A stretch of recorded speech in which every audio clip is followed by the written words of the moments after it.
గణేశాయ నమః, గాయత్రీదేవి నమః. ముందుగా ప్రేక్షక వీక్షణ మహాశీలందరికీ కూడా నమస్కారం. అమ్మాయిని ప్రేమించేటప్పుడు ఎలాంటి అమ్మాయిని ఎంచుకుంటే మీ జీవితం ఆనందమయం అవుతుంది? పురుషుడు తెలివైనవాడా లేదా స్త్రీ తెలివైందా? కామగుణం పురుషుల్లో ఎక్కువగా ఉంటుందా లేదా స్త్రీలో ఎక్కువగా ఉంటుందా? అసలు స్త్రీకి ఉండకూడనటువంటి 7 దుర్గుణాలు ఏమిటి అనే విషయాలని మనకి చాణక్యుడు చెప్పాడు. ఆ విషయాన్ని మనం ఈ వీడియో ద్వారా తెలుసుకునే ప్రయత్నం చేద్దాం. విషాదాప్య మృతంగ్రాహ్యం అమేధ్యాదపి కాంచనం నీచాదప్యుత్తమా విద్య స్త్రీరత్నం దుష్కలాలపి. చాలా గొప్ప విషయాన్ని చెప్పాడు. ఇదేమిటయ్యా అంటే కనుక, విషం నుండైనా అమృతాన్ని, అశుద్ధం నుంచైనా సరే బంగారాన్ని, నీచు కులంలో పుట్టినటువంటి దాని నుంచైనా సరే విద్యను, చెడ్డగుల్లో పుట్టినా సరే స్త్రీరత్నాన్ని గ్రహించాలి అని చెప్పాడు. ఇది ఎంత గొప్ప విషయం చూడండి. దీని అర్థం ఏంటయ్యా అంటే కనుక, విషం నుంచైనా అమృతాన్నిట అంటే అమృతం తీసేటప్పుడు అది విషం నుంచైనా సరే గ్రహించాలి. అంటే ఇక్కడ మనకి చిన్న కన్ఫ్యూజ్ రావచ్చు. ఏమంటే విషము అమృతం రెండు కలిపేలా ఉంటాయి అండి అని. సాధారణంగా మనకి కొన్ని రకాల రోగాలకి విషమే అమృతం. ఆఖరికి ఇప్పుడు వస్తున్నటువంటి హెచ్ఐవి వైరస్కి అంటే హెచ్ఐవి ఎయిడ్స్ అనేటటువంటి వ్యాధికి కూడా కొన్ని రకాల పావుల నుంచి తీసినటువంటి విషంతో మందుగా తయారు చేసి మన ప్రాణాలు కాపాడడానికి ప్రయత్నం చేస్తున్నారు. అది కూడా మన యొక్క ఆంధ్రప్రదేశ్లోనే ఎక్కువగా కొంతమంది డాక్టర్లు దానికి సంబంధించిన పరిశోధన చేయడం ఇవి కూడా మనకు వార్తల్లో వచ్చాయి. అదంతా పక్కన పెడితే ఒక మనిషిని బాగుపడడానికి అమృతం అంటే ఏంటి? ఔషధం కదా.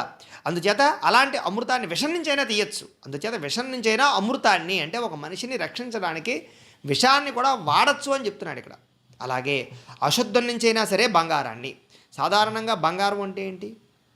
బంగారం కూడా మట్టే, కానీ ఆ మట్టిలోనే కొంత శాతం మనకి బంగారంగా అంటే మట్టిలో నెంబర్ 1 మట్టే బంగారం అవుతుంది.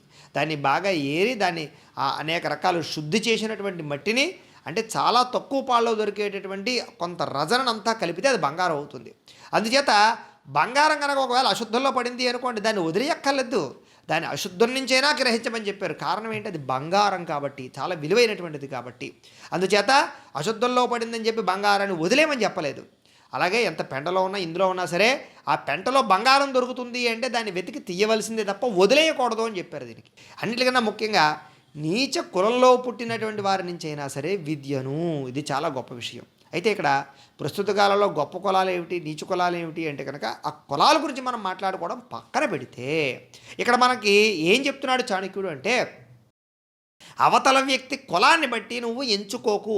వాడిని ఎంప్లాయీగా కానీ లేకపోతే ఉద్యోగస్తుడిగా కానీ లేదా నువ్వు ఏదైనా పోస్ట్ ఇవ్వాలన్నా ఉద్యోగం ఇవ్వాలన్నా ఏం ఇవ్వాలన్నా కూడా అవతల వ్యక్తిని సన్మానించాలన్నా గుర్తించాలన్నా అవతల వ్యక్తి యొక్క చదువుని కానీ సంస్కారాన్ని కానీ వాడు పుట్టిన కులాన్ని బట్టి ఎంచకయ్యా, వాడి చదువుని బట్టి ఎంచు అని చెప్తున్నాడు ఇక్కడ చాణక్యుడు. చూడండి ఎంత గొప్ప విషయమో. అంటే ఇలాంటి విషయాలు సమాజంలో తెలియడం వల్ల చాలా పరిణతి, కొంత విచక్షణ జ్ఞానం వస్తాయి.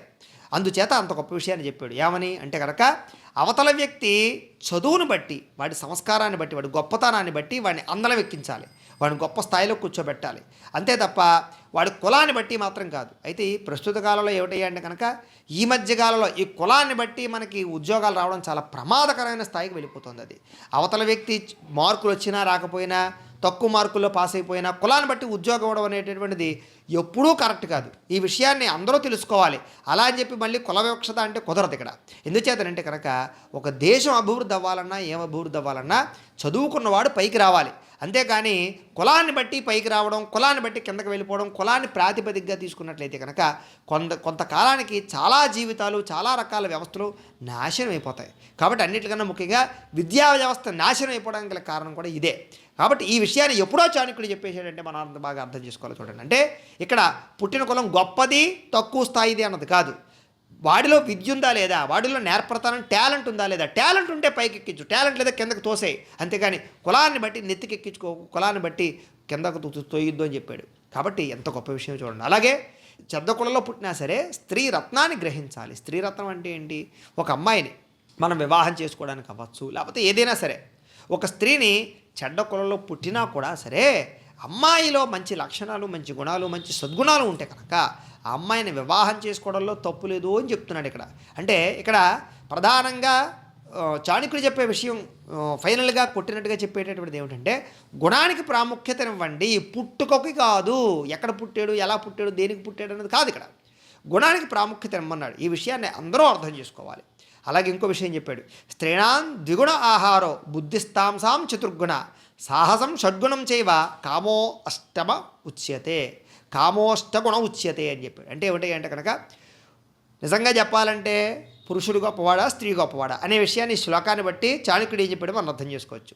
అయితే చాణక్యుడు ఏదో ఒకరికి పెద్దపీట ఒకరికి చిన్నపీట వేస్తున్నాడు అనుకుంటే మన పొరపాటు. ఉన్నది ఉన్నట్టుగా ఖచ్చితంగా చెప్తున్నాడు, శాస్త్రం అది, అంతే, మనం నమ్మి తీరవలసిందే.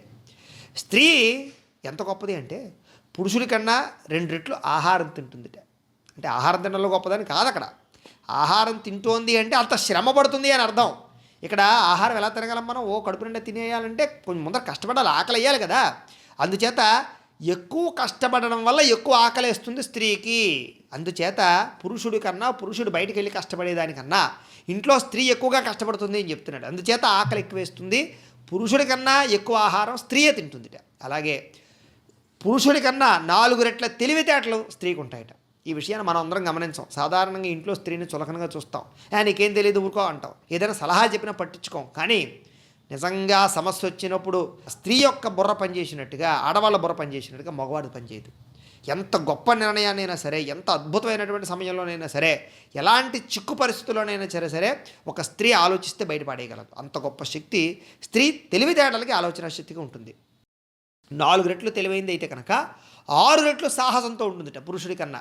చూడండి, 2 రెట్లు భోజనం చేస్తుంది, 4 రెట్లు తెలివితేటలతో ఉంటుంది, 6 రెట్లు సాహసోపేతంగా ఉంటుంది. అంటే పురుషుడు ధైర్యవంతుడా స్త్రీ ధైర్యవంతుడా అంటే కనుక స్త్రీ ఏదో సమాజంలో ఎవరు ఏమనుకుంటారా అని నెక్కుంటుంది తప్ప, కుటుంబ గౌరవాన్ని కాపాడడానికి ఏదో తెరచాటునున్నట్టుగా ఉంటుంది తప్ప, అదే స్త్రీకి నిజంగా తెగింపు వస్తే, ధైర్యం వస్తే మగవాడు మాట్లాడని మాటలు మాట్లాడగలదు, మగవాడు చేయలేని పని చేయగలదు, మగవాడి కన్నా ఎక్కువ సాహసోపేతంగా ధైర్యంగా నిర్ణయాలు తీసుకోగలదు, చాలా సమస్యలని చిక్కుల్ని కూడా తప్పించుకోగలదు. అంత గొప్ప శక్తి 6 రెట్లు సాహసం స్త్రీకి ఉంటుందిట.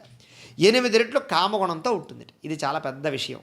అంటే సాధారణంగా కామ విషయాలు చెప్పడం, కామపరమైనటువంటి వాటి గురించి మనం మాట్లాడుకోవడం అనేటటువంటి దాని గురించి కాదు. కానీ అంటే సాధారణంగా పురుషుడి కన్నా ఈ లక్షణాలు బాగా స్త్రీలకు ఎక్కువగా ఉంటాయి అని. ఏమిటవి? పురుషుడి కన్నా 2 రెట్లు అధికంగా ఆహారం తింటుంది, అలాగే 4 రెట్లు తెలివితేటలు ఉంటాయి, 6 రెట్లు సాహసోపేతమైన లక్షణాలు ఉంటాయి, 8 రెట్లు కామగుణం ఉంటుంది. కానీ 8 రెట్ల కామగుణం ఉన్నా దాన్ని అదుపులో పెట్టుకునేటటువంటి గొప్ప అంటే సెల్ఫ్ కాన్ఫిడెన్స్ ఎంత బాగా ఉంటుందో చూడండి. అదే పురుషుడు ఉన్నాడు అనుకోండి, దేన్ని అదుపులో పెట్టుకోలేడు, దేన్ని నిగ్రహించుకోలేడు. అంటే 8 రెట్ల కామగుణం ఉన్న స్త్రీ కూడా దాన్ని ఎంత అదుపు చేసుకుంటూ జీవితాన్ని గడుపుని గౌరవాన్ని కాపాడుకుంటుందో, గుణాన్ని కాపాడుకుంటుందో చూడండి. అది చాలా గొప్పది. అలా కాపాడుకోవడం రావాలి, అది స్త్రీలో ఉండే గొప్పతనం. అంత గొప్పగా స్త్రీ గురించి వివరించాడు. అయితే ఇంకో విషయాన్ని చెప్పాడు, అనృతం సాహసం మాయ మూర్ఖత్వ మితులుబ్ధత అశౌచత్వం నిర్దయత్వం స్త్రీణాం దోషా స్వభావజా అని. అంటే ఎలాంటి అమ్మాయి అంటే ఇక్కడ అసత్యం కానీ, సాహసం కానీ, మాయ కానీ, మూర్ఖత్వం కానీ, మిక్కిలి లోభగుణం కానీ, శుచిగా ఉండకపోవడం కానీ, దయ లేకపోవడం కానీ, ఇవన్నీ కూడా స్త్రీలకి పెద్ద పెద్ద సమస్యలు. ఈ 7 గుణాలు ఏ స్త్రీలో అయితే ఉండవో వాళ్ళు గొప్ప స్త్రీలు, ఉత్తమరాళ్ళు అంటారు. లేదా ఇప్పుడు చూడండి, మనం పతివ్రతలు అంటూ ఉంటాం కదా, ఆ పతివ్రతలతో పోల్చచ్చుట. ఈ 7 గుణాలు కనుక మీలో లేకపోతే, ఈ 7 గుణాలని అదుపులో పెట్టుకున్నట్లయితే కనుక, ఏమిటో 7 గుణాలు? అసత్యము, ఎప్పుడు కూడా అబద్ధం ఆడకుండా ఉండాలి. స్త్రీకి అసత్యవాడేటటువంటి అలవాటు అస్సలు ఉండకూడదు, ఇది చాలా ప్రమాదకరం. సాహసం, సాధారణంగా స్త్రీ ఎప్పుడూ సాహసం చెయ్యకూడదు అని మాత్రం చెప్పటం లేదు, కానీ కొన్ని సాహసాలు చేయడం వల్ల స్త్రీ ఖచ్చితంగా ఇబ్బందుల పాలవుతుంది. అందుచేత స్త్రీకి ఎక్కువ సాహసపేతమైనటువంటి పనులు చేయడం కానీ, రిస్కులు చేసుకునేటువంటి పనులు కానీ, కొన్ని ప్రయోగాలు, కొన్ని రకరకాల అంటే అవన్నీ కూడా యుద్ధపరమైనటువంటి విషయాల్లోకి వెళ్ళడం మంచిది కాదు. అంటే దాన్నే సాహసం అంటారు. ఇప్పుడు చూడండి, ఏదో కొండలు ఎక్కడం, గుట్టలు ఎక్కడం, రకరకాల ఏదో చూడండి అడవిల్లోకి వెళ్ళిపోయి సాహసోపేత ప్రక్రియలు చేయడం, ఇవన్నమాట. ఇలాంటివి స్త్రీకి మంచిది కాదని. మాయ ఏదైనా ఉండొచ్చు, కానీ మాయ అసలు ఉండకూడదు స్త్రీ. ఒకవేళ స్త్రీ మాయ చేసిందా, ఆ స్త్రీ తనని తానే మోసం చేసుకుంటుంది, ఇది చాలా ప్రమాదకరం. మూర్ఖత్వం, స్త్రీకి అసలు ఉండకూడదు అన్నట్టు మూర్ఖత్వం. అని అందరికీ ఉండకూడదు, స్త్రీలకు ఉండకూడదు అంటే పురుషులు ఉండొచ్చని అనుకోకూడదు, కానీ స్త్రీలకి ఇవి చాలా ప్రమాదకరాలు. అలాగే మూర్ఖత్వం, అలాగే మిక్కిలి లోభగుణం. సాధారణంగా పురుషుడికి లోభగుణం ఉండాలి, తప్పు లేదు, కానీ స్త్రీకి అసలు ఉండకూడదు. ఏం చేత అంటే స్త్రీ దానగుణం, స్త్రీ పెట్టే గుణం ఉండాలి. స్త్రీ ఎప్పుడు కూడా ఎవరు వస్తారా ఇంటికి మనం అన్నం పెడదాము, లేదా మనం ఏదో చేతులతో బజ్జిగిద్దాము, లేకపోతే కాఫీ టీలు ఇద్దాము, లేదా దానం చేయాలనేటటువంటి తపన, ఈ దానగుణం బాగా ఉండాలి. స్త్రీ ఎప్పుడూ కూడా లోభగుణం పనికిరాదు. స్త్రీ లోభగుణం ఉందనుకోండి, ఇంట్లో వండే ఆహారం కూడా శ్రద్ధగా క్వాలిటీగా ఉండదు. వేయాల్సింది ఎంత వేయాలా, దాచేద్దాం రేపటికి దాచేద్దాం అని కొంచెం కొంచెం వండింది అనుకోండి, తినేవాడికి పౌష్టికాహారం దొరకలేదు అనుకోండి, పోషక గుణాలు దొరకలేదు అనుకోండి, వాడి ఆరోగ్యం పాడవుతుంది. చేత అన్నిట్లోనూ లోభత్వం పిత్తలాట ఉందనుకోండి, గంజన్నంతో అన్నం పెడుతున్నాడు. అప్పుడు ఏమవుతుంది మగవాడి జీవితం? అలాగా పిల్లలు కూడా అలా పెడితే ఏమవుతుంది? వచ్చిన వాడిని సరిగ్గా చూడకపోతే ఏమవుతుంది? అంటే లోభగుణం ఉండకూడదు, స్త్రీకి దానగుణం ఉండాలి ఖచ్చితంగా. మగవాడు లోభిత్వం చేసినా తప్పు లేదు, ఏం చేత సంసారాన్ని పోషించాలి కాబట్టి. అలాగే శుచిగా ఉండకపోవడం. సాధారణంగా మగవాడు ఒకవేళ స్నానం చేయకపోయినా వాడి విధానం వేరు, కానీ స్త్రీకి అలా కాదు. స్త్రీ ఎప్పుడూ శుచిగా శుభ్రంగా ఉండాలి. అందుకనే అలంకారం అంటే స్త్రీకి ఎక్కువ ప్రాముఖ్యత. స్త్రీ అలంకారం గంట చేసుకున్నా తప్పు లేదు. మగవాడు గంట అలంకారం చేసుకున్నాడు అనుకోండి, గంట డెకరేషన్ వేయడం అనుకోండి, మేకప్ వేయడం అనుకోండి, చీ అంటారు.